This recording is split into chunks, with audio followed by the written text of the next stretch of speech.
ऐसा चाहिए जिसके पीछे हमारा कोई भी बात हो, कुछ काम ऐसे किए जाए जो लाभ और हानि से भरे हों। ऐसे ही कर्मयोगी प्रवेश टैलेंट विश्वविद्यालय ने उन्हें लाइफ टाइम अचीवमेंट अवार्ड से भी सम्मानित किया है। On behalf of the entire university, I'm pleased to present the 2023 UC Dallas Lifetime Achievement एकता, अखंडता और भाईचारे का संदेश प्रत्येक नागरिक तक पहुंचाने के लिए flag foundation of India Kurukshetra university में 3 दिवसीय कृषि तकनीकी प्रदर्शनी एवं स्टार्टअप सम्मेलन का सांसद नवीन जिंदल ने किया शुभारंभ। सांसद ने कहा, भारत सरकार ने पहलगाम का लिया बदला, ऑपरेशन सिंदूर है सफल ऑपरेशन। नवीन जिंदल फाउंडेशन और आईसीट्स द्वारा कुरुक्षेत्र यूनिवर्सिटी में 3 दिवसीय कृषि तकनीकी प्रदर्शनी एवं स्टार्टअप सम्मेलन किया गया, जिसका शुभारंभ आज कुरुक्षेत्र लोकसभा से सांसद नवीन जिंदल ने किया। कुरुक्षेत्र सांसद नवीन जिंदल ने आज मीडिया को जानकारी देते हुए कहा कि नवीन जिंदल फाउंडेशन और आईसीट्स द्वारा कुरुक्षेत्र यूनिवर्सिटी में 3 दिवसीय कृषि तकनीकी प्रदर्शनी एवं स्टार्टअप सम्मेलन किया गया और देश के प्रगतिशील किसानों को भी सम्मानित किया गया है। उन्होंने कहा कि नई नई कृषि की तकनीकी भी किसानों को यहां दी जाएगी और प्राकृतिक कृषि करने के लिए किसानों को प्रोत्साहित भी किया जाएगा।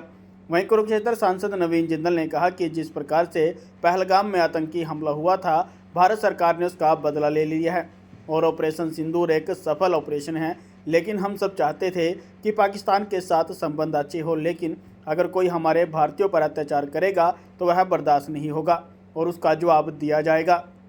क्या कहेंगे जो 3 दिवसीय सम्मेलन जो है वो किया गया है? यहाँ पर धर्म क्षेत्र कुरुक्षेत्र में ये 3 दिन का किसान सम्मेलन का आयोजन किया गया है और हम ये चाहते हैं कि हमारे किसान भाइयों की आय दुगनी हो, 3 गुनी हो।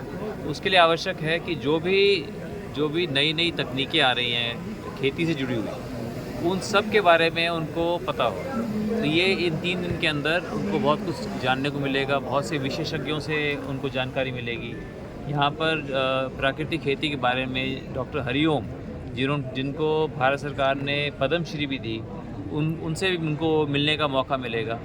तो इसलिए बहुत से यहाँ पर विशेषज्ञ आए हुए हैं और हम यही चाहते हैं कि हमारे किसान हमारे बहुत ही उन्नत हमारे किसान हो, हमारे बहुत किसान भाई हम सब संपन्न हो, उसके लिए हम ये प्रयास कर रहे हैं और मुझे पूरा विश्वास है कि इससे फ़र्क आएगा।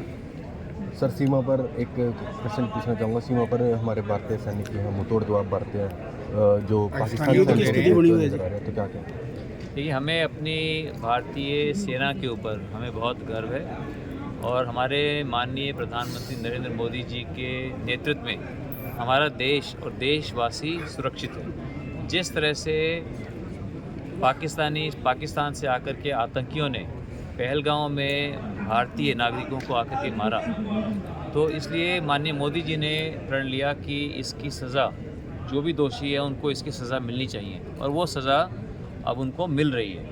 और इसलिए हम तो ये चाहते हैं कि हमारे पड़ोसी देशों से हमारे अच्छे रिश्ते होने चाहिए, शांति होनी चाहिए। लेकिन अगर हमें कोई मजबूर कर दे, हमारे अगर नागरिकों के ऊपर अगर कोई अत्याचार करे, उनको आकर के मारे, तो फिर हम चुप भी नहीं रह सकते। इसलिए उनको मुंह तोड़ जवाब हमारी भारतीय सेना दे रही है और ऑपरेशन सिंदूर एक बहुत ही कामयाब ऑपरेशन है और हमें अपनी भारतीय सेना और हर एक सैनिक के ऊपर हमें बहुत गर्व है। नवीन जी, अवेयरनेस इस बारे में बहुत ज़्यादा कम नॉलेज है। देखिए, जैसे आपने बिल्कुल ठीक कहा कि प्राकृतिक खेती के बारे में अभी भी बहुत से किसानों को, लोगों को इसके बारे में जानकारी नहीं है।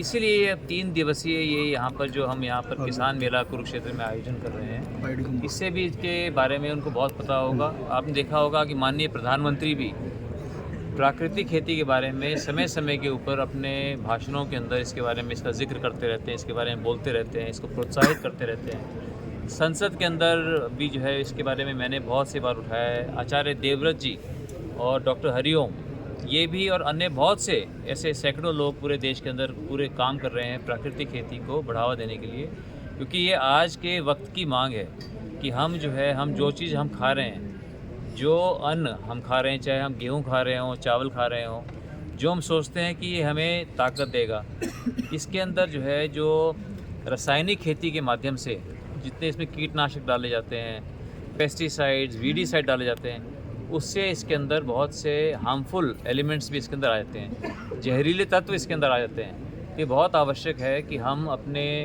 खान पान को सात्विक के साथ साथ इसको हम पौष्टिक भी बनाएं, और वो उसका एक ही उसका जवाब है, एक ही उसका तरीका है कि हम प्राकृतिक खेती, इसको अंग्रेज़ी में बोलते हैं नेचुरल फार्मिंग, और प्राकृतिक खेती में और जैविक खेती में भी फ़र्क है। जैविक खेती के अंदर 10 गुना ज़्यादा उसके अंदर देसी खाद डालनी पड़ती है, जबकि प्राकृतिक खेती के अंदर इसको बहुत ही साइंटिफिक ढंग से इसको बनाया गया है, साइंटिफिक ढंग से, और बहुत कम गोबर से जो है इसके अंदर बहुत सी नई तकनीकों का इस्तेमाल करके इसको किया गया है, जिससे ये सेहत के लिए बहुत अच्छी है और उपज भी। आज हम यहाँ बहुत से हम अपने किसान भाइयों से मिले जिनको कि अवार्ड्स भी मिले, वो अब कई सालों से प्राकृतिक खेती कर रहे हैं, और प्राकृतिक खेती करके वो इतने निपुण हो गए हैं कि उनकी जो उपज है, जो लोग रासायनिक खेती करते हैं उसके मुकाबले उनकी उपज उतनी ही है, उससे कम नहीं है, जबकि खर्चा उससे उनका आधे से भी कम है। तो खर्चा कम है और इसके ऊपर किसी के ऊपर आश्रित होने की आवश्यकता नहीं है। जब हम प्राकृतिक खेती की बात करते हैं तो वो हम ये कहते हैं कि हर किसान प्राकृतिक खेती के लिए जो भी उसको आवश्यक है वो उसके लिए आत्मनिर्भर हो सकता है। उसको ना सरकार के ऊपर आश्रित होने की ज़रूरत है, ना किसी विदेशी कंपनियों पे, ना कोई विदेशों से हमें कोई फर्टिलाइज़र इंपोर्ट करने की आवश्यकता है। वो अपने घर के अंदर वो सारे की सब चीज़ें बना सकता है। वो अपने जो खाद है वो भी बना सकता है, और जो उसको कीटनाशक चाहिए वो भी अपने घर में बना सकते हैं, और ऐसी चीज़ें बना सकते हैं जो कि सेहत के लिए लाभकारी। इसलिए मैं आपके माध्यम से भी, आप सभी जितने पत्रकार छायाकार बंधु यहाँ पर आए हैं, मैं आपका बहुत आभारी हूँ, क्योंकि आपके माध्यम से ये करोड़ों लोगों तक ये बात पहुँचेगी कि आज हम प्राकृतिक खेती को अपनाएं और संपन्न हों, खुशहाल हों। शुक्रिया।